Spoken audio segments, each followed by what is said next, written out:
Mediation सदर Trump ने कराई है, वो भी कह रहे हैं, हम भी मान रहे हैं, भारत नहीं मान रहा।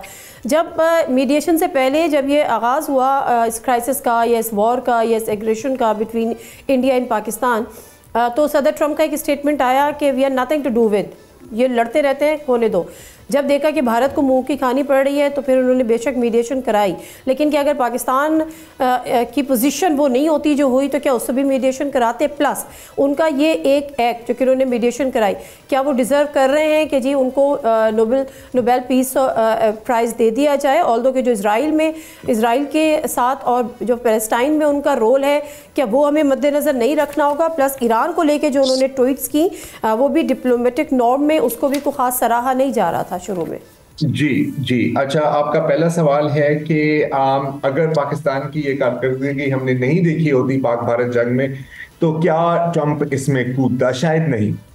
क्योंकि ट्रंप के बारे में एक चीज वाजे है कि वो अपनी दुश्मनों की भी स्ट्रेंथ को एक लिहाज से रिस्पेक्ट करता है। आपको याद होगा कि जब हुसियों के साथ इनकी लड़ाई चल रही थी रेड सी के आसपास, तो हुसियों ने इनके एयरक्राफ्ट कैरियर्स को भी नुकसान पहुंचाया, 2-3 F-18 जहाज भी इनके पानी में गिर गए।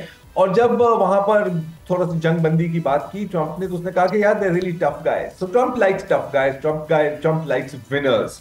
जहां तक उसके बयानात की बात है तो मेरा नहीं ख्याल कि इनको बहुत ज्यादा वजन देना चाहिए। वो उसकी एक तरह से एक स्ट्रेटेजिक मैसेजिंग भी होती है कि लोग कंफ्यूज रहें, ऑफ बैलेंस रहें। आपने अक्सर देखा होगा कि एक दिन एक ट्वीट आती है तो दूसरे दिन उसकी बिल्कुल एक बरक्स ट्वीट आती है।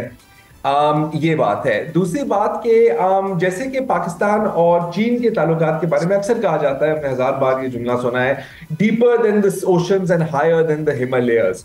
तो ट्रंप के ईगो के बारे में भी आप यही कह सकते हैं, it is deeper than the oceans, it is higher than the Himalayas. मैं तो कहूंगा कि जुपिटर भी शायद ट्रंप के ईगो से कदरन छोटा होगा।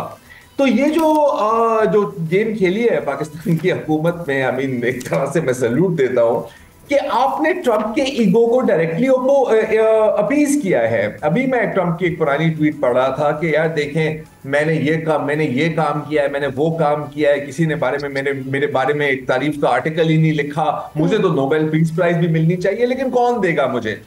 अब पाकिस्तान के को ट्रंप के नामजद करने का जाहिर है इसकी नोबेल पीस प्राइज की जो कमेटी होती है उस पर कोई असर नहीं पड़ेगा, बट डिप्लोमेटिकली बड़ी मजेदार स्ट्रोक है। जैसे अभी एम्बेसडर साहब कह रहे थे, अगर पाकिस्तान और भारत का स्कोर 6-0 है तो ट्रंप और भारत का स्कोर इस वक्त 15-0 है। 15 बार बंदे ने कहा है कि जी मैंने ये कराया। अच्छा, भारत डायरेक्टली उसको जवाब ही नहीं दे सकते, क्योंकि ये है वही जो कह रहे थे सर अब की बार ट्रंप सरकार, my good friend Donald Trump. और इस वक्त क्या कहते हैं, ट्रंप को नामजद करना puts India in a very interesting position, because वो अपोज भी नहीं कर सकते। अगर अपोज करेंगे तो फिर ट्रंप नाराज होगा। मैं तो कहूंगा कि यहाँ पर कराची में, नादिया आपने अक्सर देखा होगा ना, यहाँ पर एक बहरिया आइकॉन टावर है, वो मलिक रियाज साहब का जो होता था, फिर उसको शायद जब्त कर रहे हैं। मैं तो कह रहा हूँ इस पूरे टावर को ऑरेंज पेंट करें और उसके कहें कि ट्रंप टावर है ये, और उसकी तस्वीर लेकर ना आप ट्रंप को भेजें।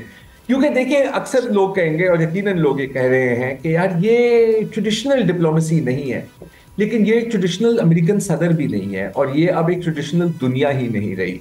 तो इस वक्त तो मेरा ख्याल है कि आपको जो कुछ भी करना चाहिए, और ये पाकिस्तान के लिए एक जीरो कॉस्ट मूव है कि अगले 3.5 सालों के लिए जब तक भी ट्रंप व्हाइट हाउस में है, अगर आपको एक थोड़ा सा सिंपैथेटिक एयर भी मिलता है व्हाइट हाउस में तो इसमें कोई हर्ज नहीं है और आपको मिल रहा है।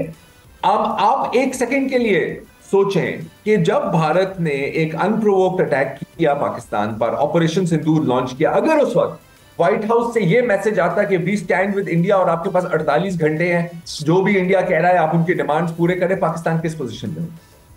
राइट, एक बहुत ही खतरनाक पोजीशन में होता।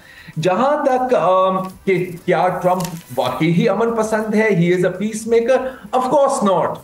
कोई अमेरिकन सदर अमन पसंद नहीं हो सकता, कोई अमेरिकन सदर पीस मेकर नहीं हो सकता। लेकिन फिर इसके साथ साथ हम ये भी देखें कि नोबेल पीस प्राइज की रेलेवेंस है क्या, उसकी वैल्यू है क्या। बराक ओबामा को ये नोबेल पीस प्राइज मिली है, मलाला को ये पीस प्राइज मिली है। It is a ceremonial thing, it is a politically motivated prize. तो जाहिर है उनका गजा में जो रिकॉर्ड है वो बहुत बुरा है।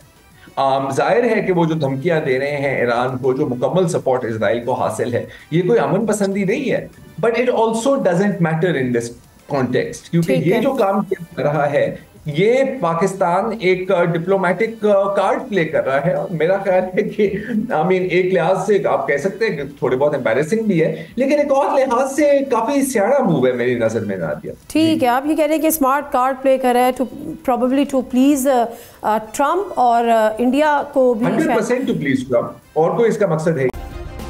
सब्सक्राइब करें और बेल दबाएं ताकि कोई खबर रह न जाए।